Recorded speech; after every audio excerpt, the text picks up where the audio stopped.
কোণার্ক সূর্য মন্দিরের কথা ভাবলেই চোখের সামনে একটা বিশাল পাথরের রথের ছবি ভেসে ওঠে, তাই না? একদম। মনে হয় যেন সূর্যের ৭টা ঘোড়া গোটা মন্দিরটাকেই টেনে নিয়ে যাচ্ছে। ঠিক তাই। কিন্তু এই অসাধারণ স্থাপত্যের ভেতরে একটা রহস্য আম, ঘুমিয়ে আছে, যার দরজা বহু বছর ধরে বন্ধ। আর এই দরজা বন্ধ কেন, এই প্রশ্নটা এলেই অদ্ভুত সব গল্প চলে আসে। হ্যাঁ, কেউ বলেন ভেতরে নাকি এক বিশাল চুম্বক আছে যা জাহাজকে ডাঙায় টেনে আনত, কেউ আবার বলেন ভয়ঙ্কর অভিশাপের কথা। ঠিক। আজকের আলোচনায় আমরা এই রহস্যের গভীরে যাব। আমাদের হাতে থাকা সোর্সগুলো ঘেঁটে দেখব কোনটা নিছকই কল্পনা আর কোনটা কঠিন বাস্তব। ঠিক তাই। কোণার্কের এই বন্ধ দরজাটা আসলে একটা দারুণ কেস স্টাডি। একদিকে মানুষের কল্পনা, লোককথা, আর অন্যদিকে ইতিহাস আর বিজ্ঞানের কঠিন সত্যি। হুম। কোণার্ক তো শুধু একটা মন্দির নয়, এটা একটা ওয়ার্ল্ড হেরিটেজ সাইট। তাই এর দরজা বন্ধ রাখার বিষয়টা নিছক কোনো রোমাঞ্চকর রহস্যের চেয়ে অনেক বেশি জটিল। এর সাথে তাহলে আরও অনেক কিছু জড়িয়ে আছে। হ্যাঁ, এর সাথে জড়িয়ে আছে সংরক্ষণ, নিরাপত্তা আর আমাদের ইতিহাসকে ভবিষ্যৎ প্রজন্মের জন্য বাঁচিয়ে রাখার একটা বিরাট দায়িত্ব। আজকের আলোচনাটা মূলত এই বাস্তব কারণগুলো আর তার পাশাপাশি কিভাবে এই মন্দিরকে ঘিরে এত আকর্ষণীয় লোককাহিনী গড়ে উঠল তার উপরই ফোকাস করবে।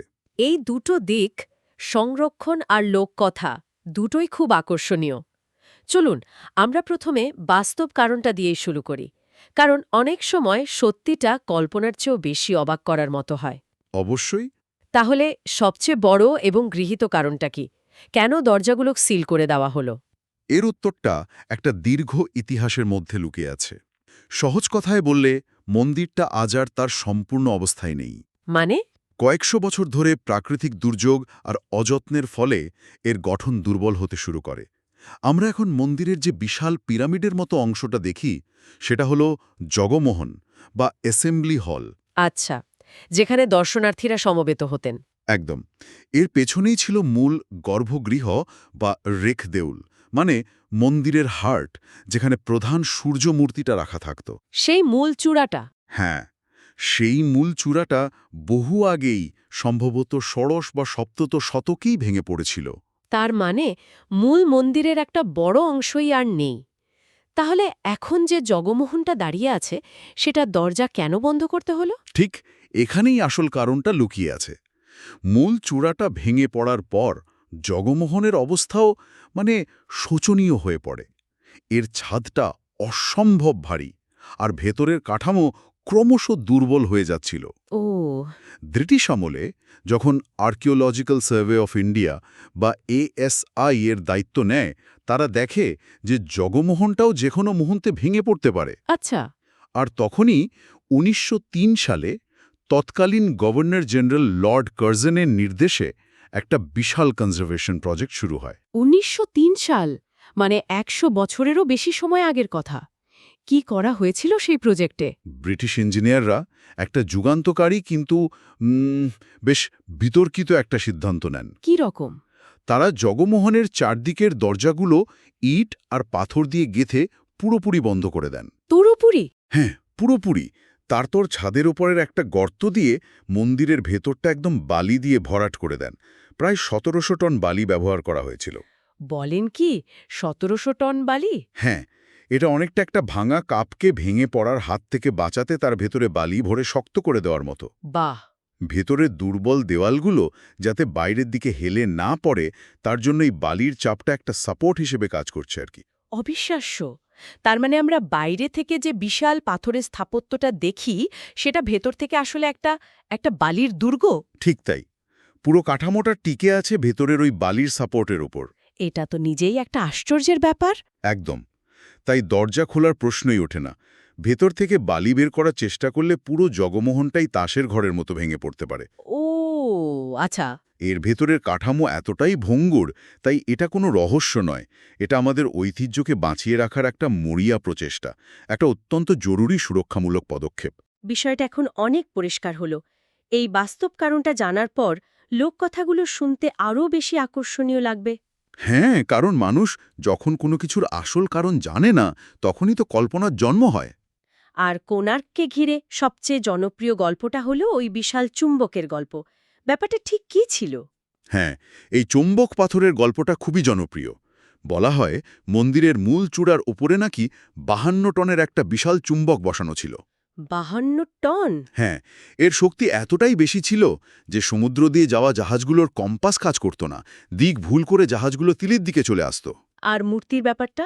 হ্যাঁ, আরও বলা হয় মন্দিরের গর্ভগৃহে থাকা প্রধান সূর্য মূর্তিটি নাকি কোনো অবলম্বন ছাড়াই শূন্যে ভাসত, কারণ ওপরে এবং নিচে চুম্বকের একটা সুবিন্যস্ত ক্ষেত্র তৈরি করা হয়েছিল। এটা তো সায়েন্স ফিকশনের মতো শোনাচ্ছে। সেই যুগে এমন প্রযুক্তি? এই গল্পের কি কোনো ভিত্তি আছে? দেখুন, সত্যি বলতে কি এর কোনো প্রত্নতাত্ত্বিক বা ঐতিহাসিক প্রমাণ পাওয়া যায়নি। কিছুই না? না, এটা একটা অত্যন্ত শক্তিশালী লোককথা। কিন্তু প্রশ্ন হলো, এমন একটা গল্প তৈরি হলো কেন? ঠিক, কেন হলো? এর সম্ভাব্য কারণ হতে পারে দুটো। প্রথমত, কলিঙ্গ স্থাপত্য শৈলী এবং সেই সময়ের কারিগরদের দক্ষতা ছিল মানে অবিশ্বাস্য। হুম। অত বড় বড় পাথর, অত উঁচুতে তোলা, নিখুঁত ভাস্কর্য তৈরি করা, এগুলো দেখে সাধারণ মানুষের মনে হয়েছিল যে এটা নিশ্চয়ই কোনো সাধারণ মানুষের কাজ নয়, এর পেছনে কোনো অতিপ্রাকৃত বা অজানা প্রযুক্তি আছে। আচ্ছা, মানে চুম্বকের গল্পটা ছিল সেই বিস্ময়েরই একটা প্রকাশ। একদম। তার মানে এই চুম্বকের গল্পটা আসলে মন্দিরটার ইঞ্জিনিয়ারিং কতটা অবিশ্বাস্য মনে হয়েছিল তারই একটা প্রতিফলন। এটা একটা দারুণ পয়েন্ট। আর দ্বিতীয় কারণটা কি হতে পারে? দ্বিতীয় কারণটা আরও ইন্টারেস্টিং। কিছু গবেষক মনে করেন কোণার্ক মন্দির চত্বরে যে ধরনের পাথর ব্যবহার করা হয়েছে তার মধ্যে লৌহ আকরিকের পরিমাণ বেশি, বিশেষ করে ল্যাটেরাইট পাথরে। আচ্ছা। হতে পারে এই পাথরগুলোর সামান্য চুম্বকীয় ধর্ম ছিল, যা হয়তো খুবই সংবেদনশীল কোনো যন্ত্রে ধরা পড়ত। ওহ, এই সামান্য বাস্তবতার উপর ভিত্তি করি? হ্যাঁ, হয়তো ধীরে ধীরে এত বড় একটা কিংবদন্তি তৈরি হয়েছে।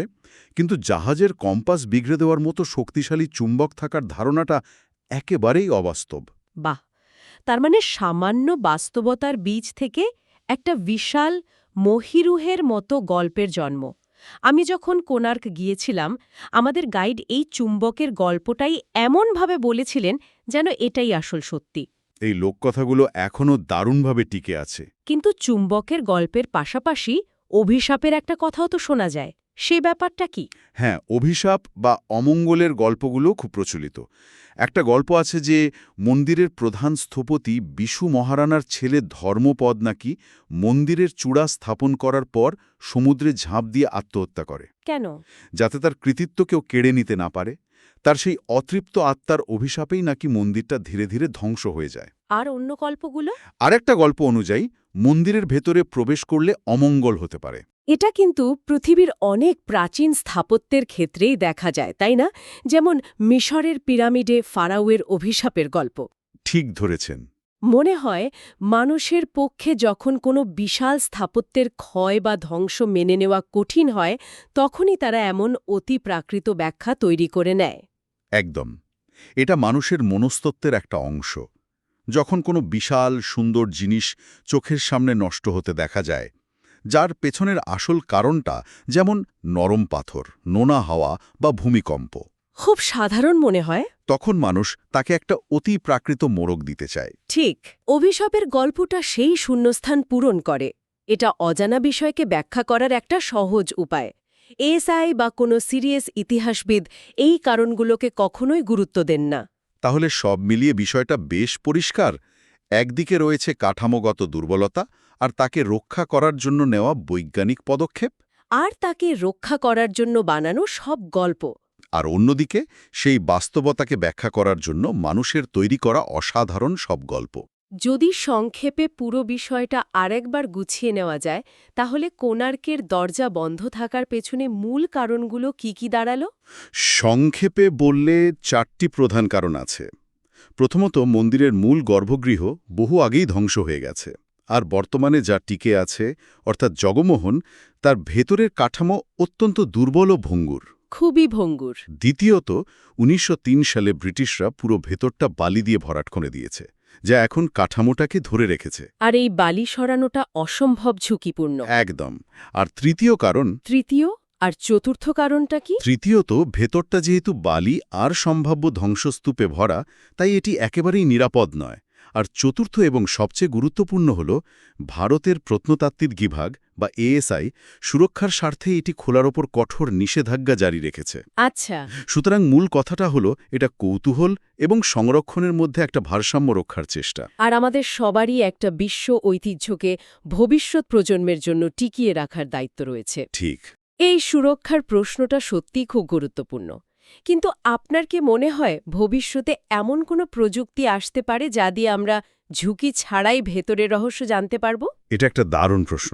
যেমনটা আমরা পিরামিডের ভেতরে মিউয়ান স্ক্যানিং বা গ্রাউন্ড পেনিট্রেটিং রাডার ব্যবহার করে দেখেছি। হ্যাঁ, আধুনিক প্রযুক্তি দিয়ে হয়তো একদিন আমরা ভেতরটা স্ক্যান করে একটা 3D মডেল তৈরি করতে পারবো।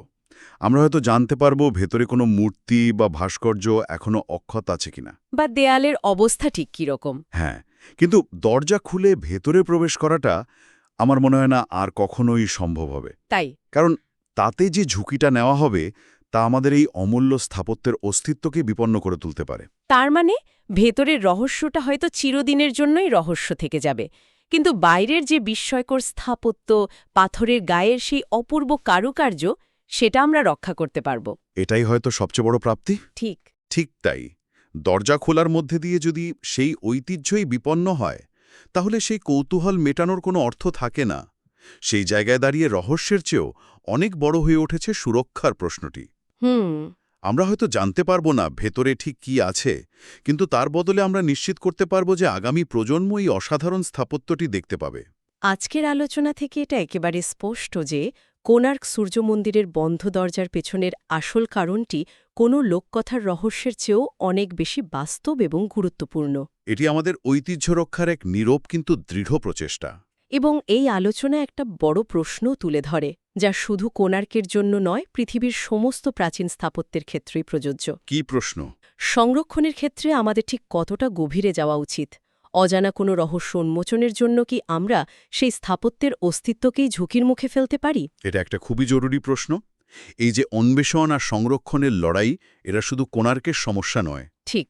ভেনিসে ট্যুরিজমের চাপ, মাচু পিচুকে মানুষের পায়ের চাপে ক্ষয় বা মিশরের সমাধিতে আর্দ্রতা বেড়ে যাওয়া, সারা বিশ্বেই এই একই প্রশ্ন উঠছে। তাহলে সঠিক ভারসাম্যটা ঠিক কোথায় হওয়া উচিত? অন্বেষণ এবং সংরক্ষণের মধ্যে সঠিক ভারসাম্যটা ঠিক কোথায় হওয়া উচিত, এই প্রশ্নটা আমাদের সবার ভাবার জন্য রইল।